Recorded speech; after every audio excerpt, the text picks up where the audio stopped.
What's up everyone, Rob here with another LED headlight kit. This time it's from Kaso. I did one on ZDAT and Carvox in the past. I'll put links down below if you want to check those out. These are not CAN bus, so we're going to install these onto an older car, this Scion TC. He had HIDs a few years ago, but the ballast and bulb started to go out, so he went back to halogens.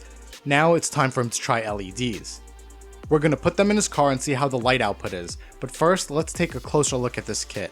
Now, for reference, most 35 watt HIDs have a maximum theoretical lumen value of 5 to 6,000 per set.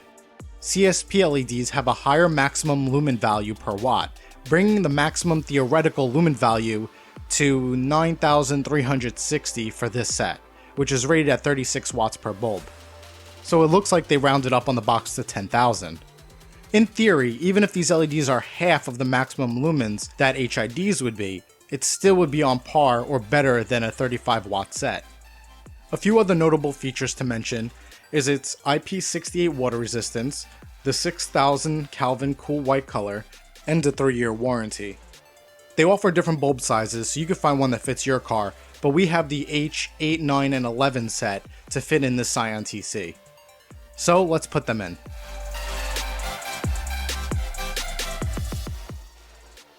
We have one side in, and you can see how it compares to the halogen bulb during the day.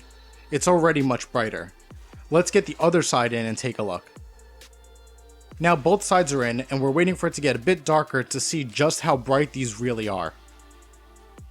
Okay, it's getting dark and we can really start to see how bright they're getting. You can tell how much brighter they are than halogens right off the bat. And also, I was the one who put in his original 35 watt HIDs years ago, and I remember just how bright they were, and these are definitely brighter than that. I know he's going to be happy with these, and I hope this video has helped you if you're looking for LEDs for your car. Links are in the description, and don't forget to like and subscribe.